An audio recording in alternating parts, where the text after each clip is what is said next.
From the heart of the Space City to the heart of Gen Z, welcome to Next Gen Conversation. Not Dad's Talk Radio. Ethan talks to you about the issues and events that matter to our generation. This is the Next Gen Report with Ethan Buchanan. Hey, good Sunday evening, everybody. What a week it has been. We have got quite a bit to talk about. Many such cases. We always have a lot to talk about. I'm going to give you a roadmap here at the start. In this first segment, I think we're going to be talking about the shutdown, the ongoing shutdown. Longest in history. Well done, everybody. We're pushing 40 days here in the next couple of days. We'll clear that benchmark. So, hey, well done. Saving the taxpayers money. I know it's tough to look at it in a positive light, but I'm a glass half full type of guy. So that's how I feel about it. Let's see what else we got. In the second segment, we're going to be talking a little bit more about Zorhan Mamdani. We're going to do some more kind of after action on that election because there's a lot of interesting things going on there. There's a lot to dig into there. And then in the third segment, we've got a lot of stuff happening in Nigeria. We're going to talk about that because I think that's very important.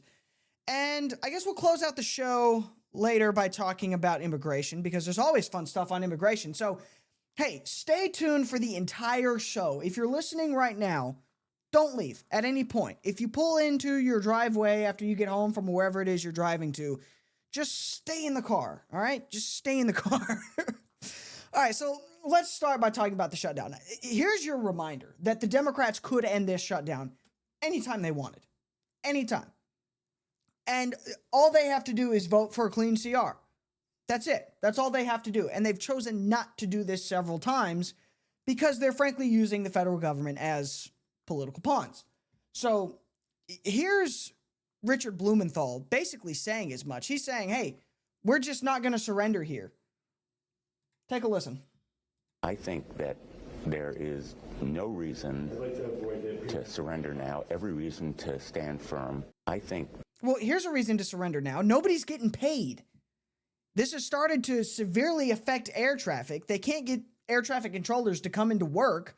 We've got massive airport delays all across the country. Maybe that's a reason to fund the government. Say, we're choosing not to surrender now. This is a choice they're making. They're choosing to keep the government closed. Now, you may ask yourself, why are they doing that? Well, it's essentially because they want a lot of stuff that they don't have the votes to get, right? We know that. They don't have the votes to get things like more money for healthcare for illegal aliens. They don't have the votes to get things like Obamacare tax credit extensions, which expire at the end of the year. They've kind of shifted. That's their messaging now. It's all about Obamacare. That's why they're shutting down the government. They want to keep all the tax credits that make Obamacare so cheap. They want to keep that going. Obamacare is not cheap already. Health insurance is still expensive. The only reason it's not even more expensive is because we're funneling government money into that. Now, a lot of people might think, oh, great, well, at least I'm not paying for it. The government is. Guess what? You're still paying for it. All that government money is coming out of your paycheck. That's your tax dollars. How about we just do away with Obamacare? You can save all of that money, lower the taxes, and then buy cheaper insurance for just the things you need. But no. So the Democrats finally got wise and started switching their messaging.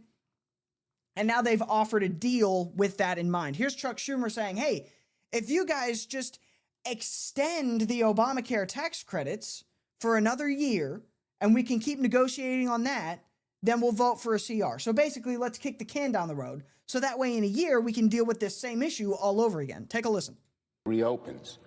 Therefore, we'd like to offer a simple proposal that would reopen the government and extend the ACA premium tax credits simultaneously, and then have the opportunity to start negotiating longer-term solutions to health care costs. Let's do all three. I've spoken with my caucus, and Democrats are offering a very simple compromise. Democrats are ready to clear the way to quickly pass a government funding bill that includes health care affordability. Leader Thune just needs to add a clean one-year extension of the ACA tax credits to the CR so that we can immediately address rising health care costs. That's not a negotiation. It's an extension of current law, something we do all the time around here. Wait a minute. You do extensions of current law all the time around here in the Senate? So why won't you vote for a clean CR? But really, I want to stay focused on Obamacare here, because this has now become a fight over whether we keep pouring government money into a system that doesn't work, right? What was the pitch for Obamacare? We're going to make healthcare affordable for everybody. Everybody is going to be able to get cheap healthcare. And that has not been what has happened. It just hasn't been. Healthcare is still super expensive, and a lot of people still can't afford it. And on top of that, we're funneling huge amounts of government money into the system. If you have to funnel government money into a system that doesn't work just to keep it limping along, maybe it's time to just go back to the way things were or look for a new third option. The Democrats don't want to do that. All they want to do is keep the Affordable Care Act, or Obamacare, which objectively does not work. It just simply doesn't. Healthcare is still super expensive, and that's on top of the fact that we have to funnel huge amounts of taxpayer dollars, which you're still paying for, by the way. Make no mistake, that's still your money, all right? You're not saving any money here. It's just coming out of the long term, not the short term. Democrats know all this. They know it doesn't work. This guy, I don't know, Pete Welch, a Democrat senator from Vermont, he admitted it on the Senate floor. Here he is, literally saying, yeah, this didn't work. I owe you an answer on why it is I'm standing here today asking to extend something that was temporary. And here's the reason. We did fail to bring down the cost of health care. There it is, from the man himself, a Democrat. They failed to bring down the cost of health care. So if the entire pitch of Obamacare was, let's bring down the cost of health care, 10-ish, I don't remember when exactly it passed, but somewhere along the lines of 10 years later, you haven't brought down the cost of healthcare. It's only gone up, and we have to keep funneling huge amounts of government money into it to keep it slightly afloat. Maybe it's just time we do away with it. How about that? How about instead of keep funneling money into a broken system, we just stop and find a better way?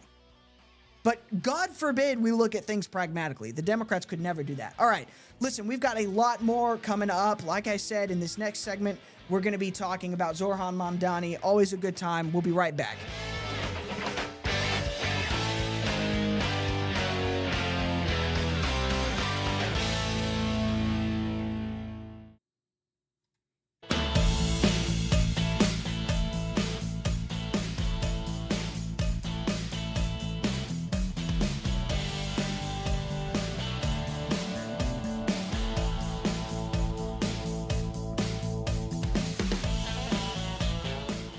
Real quick, if you're listening right now, give me a follow on X at _ Ethan Buchanan. That's BUCHANAN. There's always a lot of fun stuff going on X, so I encourage you to reach out to me, connect with me there. If you enjoy the show, if you want to reach out to me, you want to talk to me about something I've talked about, something you want me to talk about, or just you want to say hey, by all means, that's the place to do it. Or you can shoot me an email, thenextgenreport@gmail.com. But I'll be honest, I check my X page more than I check my email, so that's the best way. Let's talk more about Zoltar Rob-Zombie, or Zorgan, whatever his name is, Zohran Mamdani. This will hopefully be the last time for a while that I talk about this guy, but I think there's a lot of interesting stuff kind of buried in this. There's a lot that we can kind of pick and examine to get an idea of what exactly the Democratic voter base is. And I think that's important that everybody on the right understand. You got to know who these liberals are. You got to know what motivates them, right? It's that old military principle of know your enemy, right? We have to understand why these people are voting how they're voting. We can't just say, oh, they're stupid. They are, but that can't be our strategy. You've got to know what they're thinking going into the voting booth, and you've got to be able to pick that apart and explain to them why they're wrong before they step into the voting booth. That's how you win elections. So, on the topic of Zohran Mamdani, I think it's fairly obvious that one of the biggest reasons that he's the mayor of New York is because of how full of foreigners New York is. New York is a city that is very, very not foreign born. The people there are not Americans, many of them. Sure, they might have citizenship, but these aren't people that have assimilated to America. These aren't people that are proud to be Americans. These are what I like to call hyphenated Americans. And their identity rests more in whatever comes before American. And I'll give you proof of that. Zorhan basically said it himself. Take a listen to this. This is from his campaign speech, and I think this is very telling. Take a listen. Thank you to those so often forgotten by the politics of our city who made this movement their own. I speak of Yemeni bodega owners and Mexican abuelas, Senegalese taxi drivers and Uzbek nurses,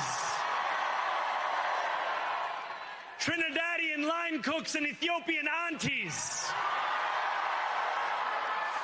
Yes, aunties. To every New Yorker in Kensington and Midwood and Hunts Point. All right, so let's talk a little bit about what we did here. We heard a shout out to the Yemenis, to the Mexicans, to the Ethiopians, to Trinidadians, etc., etc. He didn't mention once Americans. He didn't just say, shout out to the Americans. He gave a shout out to all the little subgroups, all the other nationalities, all the other identity groups, all the other hyphenated Americans. That's who powered Zorhan Mamdani's campaign. And the data backs that up too, by the way. The foreign-born are propelling Mamdani to victory in New York City. Mamdani loses with native New Yorkers. Here's the data. Among foreign-born New Yorkers, Mamdani has 62% support. Among native New Yorkers, where is it? Breakdown by borough. Native-born. Here it is. Native-born New Yorkers actually prefer Andrew Cuomo. With the native-born, it's 31% Zorhan. It's 40% Andrew Cuomo. With the foreign-born, it's 62% Zorhan and 24% Cuomo.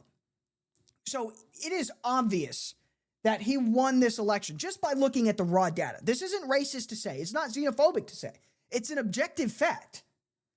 He won because of foreign-born people who have not assimilated into the United States voting for something that is directly antithetical to the United States. That is an objective fact. Communism is directly antithetical to the United States. Islam is directly antithetical to the United States. But people who are not Americans by any stretch except purely legal have shown up in force to support Zorhan Mamdani. And now he's going to be the mayor of New York. I have the same problem with this that Theodore Roosevelt had with this. And I am not anti-immigration. I'm not even anti-legal immigration. I had this discussion with a friend of mine over the course of this week. My entire position is the people that come to this country need to be people that are willing to become Americans, not blank Americans, not Mexican Americans, Ethiopian Americans, Trinidadian Americans, anything. They just need to be Americans, right? And we all know what American is. We can play these semantic games all day and night. Deep in your heart of hearts, you know the George Washington types. That's what an American is. But this isn't just me. This comes from Theodore Roosevelt. Here's what he had to say about this. There is no room in this country for hyphenated Americanism. The one absolutely certain way of bringing this nation to ruin, of preventing all possibility of its continuing to be a nation at all, would be to permit it to become a tangle of squabbling nationalities An intricate knot of German Americans, Irish Americans, English Americans, French Americans, Scandinavian Americans, Italian Americans, African Americans, Asian Americans, etc., each preserving its own separate identity, each at heart feeling more sympathy with Europeans of that nationality or other countries than with other citizens of the American Republic. The only one who is a good American is the one who is an American and nothing else. That's the type of people that we need to have come into this country. Not the type of people that are voting for Zorhan Mamdani. This isn't racist. It's okay to say this. It's okay to call this out. These people are not Americans. They're blank Americans. And as Theodore Roosevelt himself once said, there are no blank Americans. You're either an American or you're not. These people are not. That being said, there are some Americans that are voting for Zorhan Mamdani. And I'll tell you who those people are. It's the people that want government to be daddy. That they want government to just be the entity that gives them things.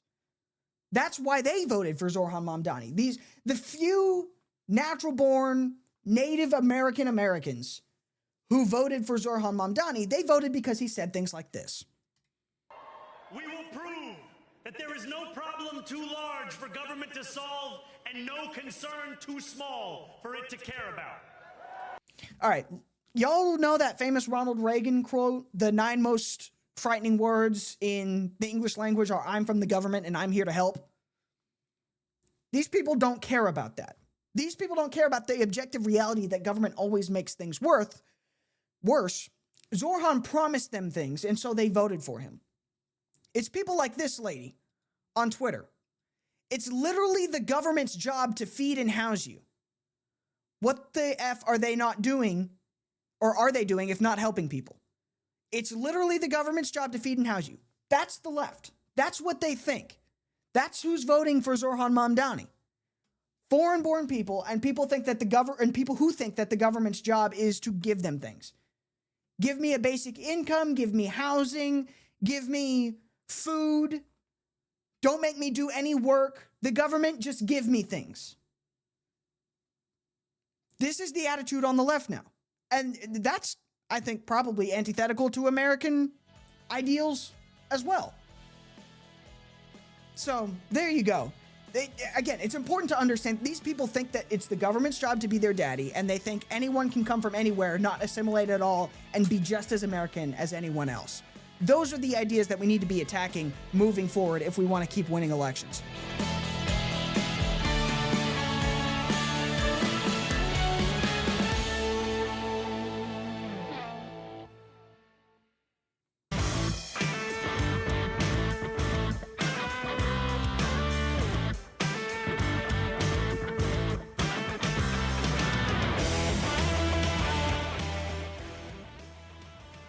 All right, real quick, before we dig into everything going on in Nigeria, and that I think is the most important story of the weekend, I want to just play you real quick, just to show you that I'm not crazy. And it used to be commonly understood by both parties that the government is not your sugar daddy, all right? I'm going to play you 3 different quotes from 3 different politicians. One of them is Ronald Reagan, a Republican. One of them is Bill Clinton, a Democrat. And then the other is Zorhan Mamdani, a socialist. Take a listen to this. Here's Reagan. Government is not the solution to our problem. Government is the problem. That seems pretty simple. I think most people kind of understand that. Most of the issues that we have are not going to be solved by the government. Government is going to make them worse. That's what he's saying. And again, it's not just him. Here's Bill Clinton saying kind of the same thing, but a little bit different. We know big government does not have all the answers. We know there's not a program for every problem. Government does not have all the answers. There isn't a program from every problem. Sometimes you just got to fix your issues yourself, right? That's what he's saying there. The government is not your sugar daddy. The government is not going to rescue you. Deal with your own stuff. You're an adult. Now, here's Zorhan Mamdani saying the exact opposite of what was a commonplace Democrat position 40 years ago. We will prove that there is no problem too large for government to solve and no concern too small for it to care about. So there's a good idea of where the Democrat Party has gone over the last several years. I mean, literally the complete opposite thing being said by two supposedly Democrat politicians. But anyway, chew on that. Let's talk about Nigeria. 100 Christians were just murdered. This is a couple months ago, by the way. But I'm showing it to you now to make a point. Fulani Islamic terrorists kill 100 Christians in Benue State, Nigeria. Escalates ongoing genocide. This is from The Organizer. Fulani Islamic terrorists have unleashed yet another massacre in Nigeria's Benue State, burning alive entire families, killing 100 Christians in Yelawate village. The carnage marks a chilling escalation in the Middle Belt's ongoing genocide against Christians, part of a broader Africa-wide jihad spreading from West Asia, now targeting the heart of the continent. This has been an ongoing issue since, from what I can tell, the year 2000. We've had tens of thousands of Christians murdered by radical Muslims in Africa, specifically in Nigeria. And this problem has been largely ignored for years. For years. Here is a Nigerian pastor, and you can see the burned down house behind him, talking about, hey, this is what we've got going on. They are killing us. So I am Reverend Yakubu Muton. I am a pastor with the Church of Christ in Nations. But this is my village. This is Mayanga. Mayanga is in Bokos local government, Plateau State of Nigeria. What really happened here is not only in this village that we're affected by this crisis. We're affected by more than 11 villages, which Mayanga happens to be one. And in these villages, it is the same method of attack that was conducted. It's the killing, the maiming of people, slaughtering them, and burning of their houses and their foodstuffs and properties.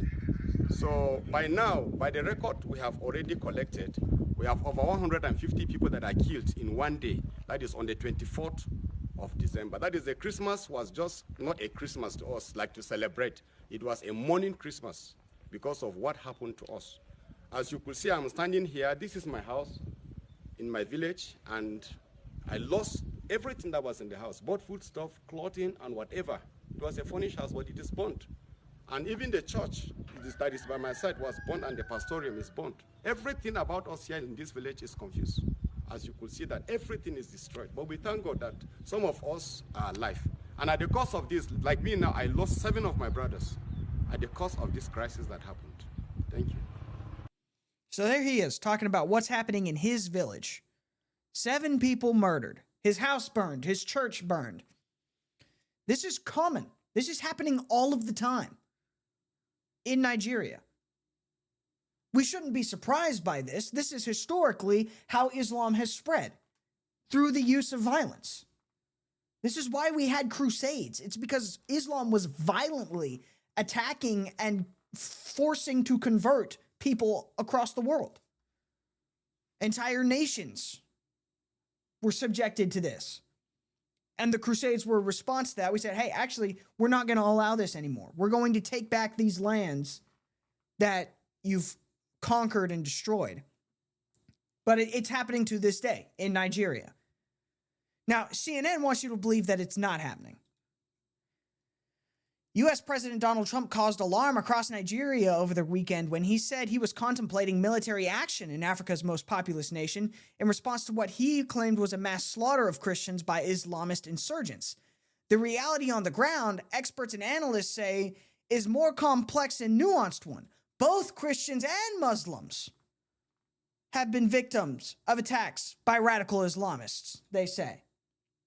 Oh, so since it's happening to both people, since the non-radicalized Muslims, the Muslims that aren't going and murdering people, they're also being murdered by the Muslims that are murdering people. So we'll just ignore the problem.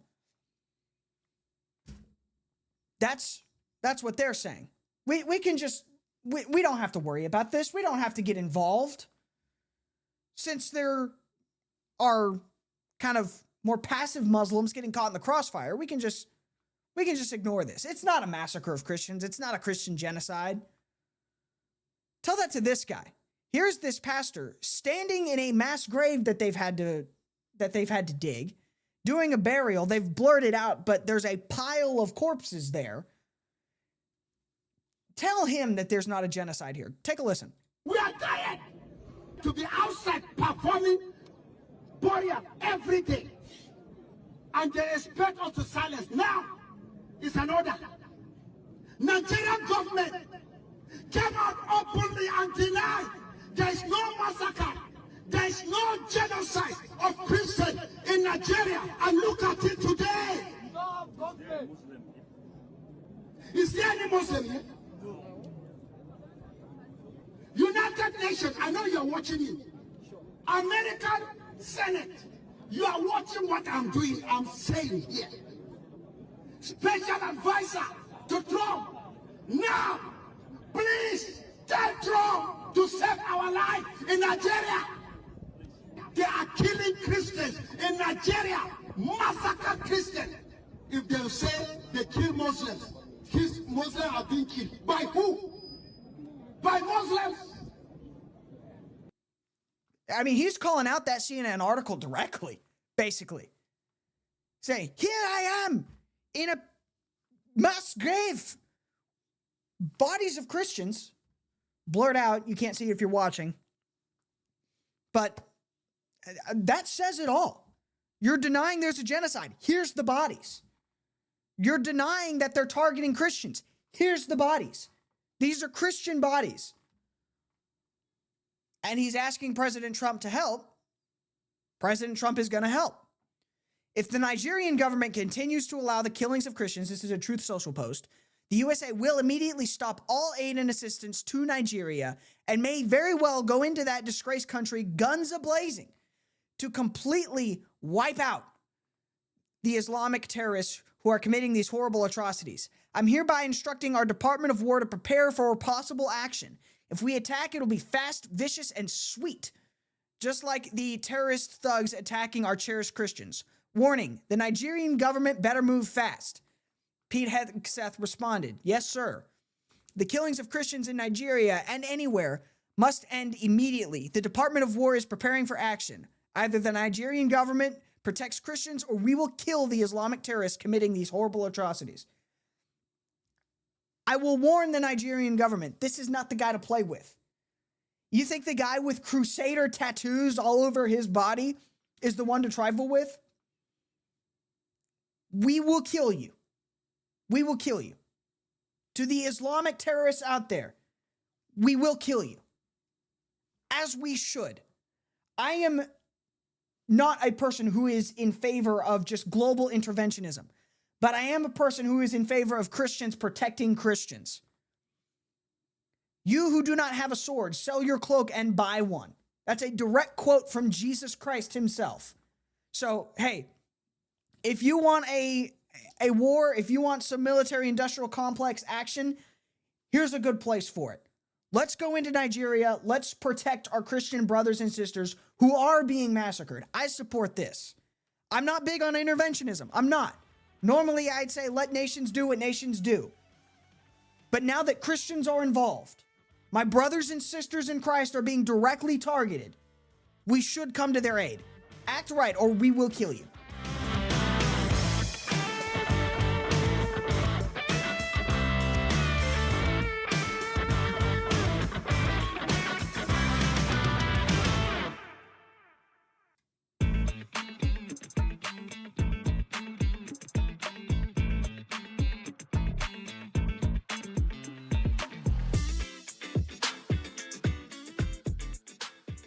All right, we're going to talk about immigration in a second, but before we do that, I want to touch a little bit more on this Nigeria situation.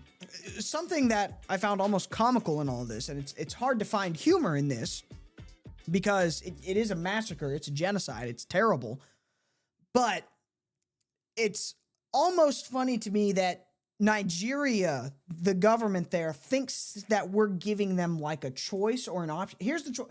You act right, do something about this, or we will They think there's a third option. There's not a third option. Here's this article from Politico. In Abuja, Nigeria, the U.S. cannot unilaterally carry out any military operation in Nigeria over its claims of Christian persecution in the West African country, a Nigerian presidential spokesperson told the Associated Press on Sunday. Really? Really? You know what? Go ahead and operate under that assumption and let me know how it works out for you. The U.S. cannot unilaterally take action. Let me stop you right there. Yes, we can. Yes, we can. The U.S. military can do whatever we damn well please, or whatever it damn well pleases, because it's the U.S. military, and just try to stop us and let us know how it works out for you. But, yeah, I thought that was worth mentioning. There is no third option here. You will solve this problem or we will. That's it. And just to show you that Trump is actually taking this definition seriously, here is a press conference that he gave on the 5th of November talking about, you know, hey, we are looking into this. I've got my people on this. This isn't just an empty tweet. We're working on this right now. Take a listen. Christianity is facing an existential threat in Nigeria. Thousands and thousands of Christians are being killed. Radical Islamists are responsible for this mass slaughter. I am hereby making Nigeria a country of particular concern. That's a legal definition. When the Christians or any such group is slaughtered, like is happening in Nigeria, 3,100 versus 4,476 worldwide. What horrible numbers. Something has to be done. I am asking Congressman Riley Moore, together with Chairman Tom Cole and the House Appropriations Committee, to immediately look into this matter and to report back to me. And I mean, like, immediately. The United States cannot stand by while such atrocities are happening in Nigeria and numerous other countries. It's not only Nigeria, it's all over. We stand ready, willing, and able to save our great Christian population around the world. This is not going to happen. The killing of Christians is not going to happen. So there it is from the man himself. Love to see it. Love to see it. This is exactly the type of action we should be taking. What Trump is doing with the military, I love. I couldn't love it more. We're using our military resources to bomb the hell out of cartels that are funneling dangerous drugs into our country. I support that. We're using our military to defend Christians across the world. I support that. What we're not using our military is pointless intervention and forever wars. That's what I don't like. But this, I love this. So, good job, Trump. I'm 1,000% behind this. Nigeria, this is your message. Protect the Christians or we will. All right? Anyway, let's talk a little bit about immigration. I saw this. This, I think, is worth discussing. If you're watching right now, you can see the pictures. It's this guy sitting outside, crying on the phone. And the description is, a man ran to the Broadview ICE facility today searching for his wife of 5 years. They were following the legal process, showing up for her court cases, when ICE took her to another room and disappeared her. He tracked her phone to Broadview, where the signal cut off. Police told him to just look up her name online. He sat in the parking lot weeping, confused, with no answers. So, this is off Twitter, right? So, whether or not this is legitimate and this actually happened, who's to say? But I think it's worth pointing out here that this is an example of trying to follow the law after the fact, right? He's showing up to the court hearings, la-di-da-di-da. How could you arrest him? Because you're doing this after the fact. You're trying to follow the law and go through the process after you've already broken the law, right? That's not how this works. You don't get to say, oops, my bad, never mind, and then go after the fact, try to do things the right way. That doesn't apply in any other part of the law. It's not like, oh, I committed grand larceny. Well, what if I just give it all back? Here, take the... No, you're still going to jail. You still broke the law. Like, yeah, you can try to make it right. If you still have the items that you stole when you committed grand larceny, by all means, give them back, return them to the rightful owner. But you don't just get to say, oh no, you can't take me to jail because I gave everything back. That's not how our legal system works. That's not how immigration works. You don't get to just follow the law after the fact. And because you start trying to follow the law after the fact, now you're immune from all the legal consequences. Democrats think that's how this works. The left thinks that's how this works. And hey, I'm sorry your wife got arrested, buddy. Marry a legal one next time. That's all I've got. I mean, hey, I married someone that was not born in this country, but I did the vetting before I signed the marriage license. That's a joke, by the way, but it's also not. I mean, my wife is a legal American citizen. She was born somewhere else, but she's an American in every sense of the word. She was adopted, came to the country legally. So, I don't know what to tell you, man. These are the consequences of your wife's actions. If this story that I'm getting off of Twitter is actually real, which remains to be seen. But anyway, here's another story that I think is worth pointing out. This has made the rounds. A bunch of congressional Democrats have been posting this. Here's Congresswoman Ayanna Pressley warning, the violence and cruelty is hard to watch, but it's impossible for families to endure. This is a sickening example of Trump and ICE's blatant disregard for humanity as they terrorize our families and communities. It's shameful, cruel, and it must end. So what's going on here? Take a watch of this video. This is a guy, it looks like when you watch the video that they're just ripping a family apart inside the car, tearing at a mother and a father and a child while the father seizes up. That's what it looks like. Take a watch. I'm not touching the car. Leave me alone. Look what they're doing. Stop.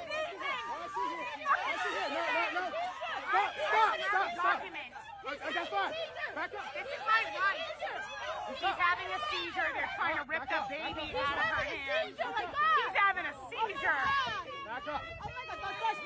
Pittsburgh, Massachusetts. This is what's going on this morning. Stop yelling at her. Stop yelling at her because you feel insecure. So you can hear from the audio, it's pretty chaotic, but it's even more chaotic if you watch the video. So go check me out on X or YouTube. I'll have the video for this entire show. I'm recording it right now. But it sounds terrible, right? This guy's having a seizure. They're pulling away his baby. They're pulling away his wife. So here's what actually happened. Imagine faking a seizure to help a criminal escape justice. This is from DHS, Homeland Security. The target of this operation, Juliana Melina Ojeda Montoya, is the worst of the worst. In August 2025, local police arrested Ojeda Montoya, a criminal illegal alien from Ecuador, for assault and battery with a dangerous weapon after she stabbed her coworker with a pair of scissors and then threw a trash barrel at her. Ojeda Montoya was released into the country by the Biden administration in 2023. During ICE's targeted vehicle stop of Ojeda Montoya, her child and her husband were in the car. The target threw the child into the arms of her husband while he purported to have a medical episode, though he refused medical help and displayed absolutely no signs of medical concerns just moments later. So they're trying to arrest the wife. She throws the baby on the husband, and he fakes a seizure. That's what's going on here. That's who Democrats want you to feel sorry for. You think these people, these illegal aliens, don't know how to fake the visuals to get sympathy? I guarantee you they do. We're seeing it right there. All of this is made up. The moment they actually get this lady into custody and he knows it's not going to work, he's fine, he refuses medical attention. These are the people we're dealing with. This lady stabbed her coworker with a pair of scissors. And the Democrats will try to tell you, oh no, we want her in this country. No, we don't. Get her the hell out. This has been the Next Gen Report. Give me a follow on X at _Ethan Buchanan. We'll be back Sunday at 7 p.m. for another episode. Thank you very much for listening.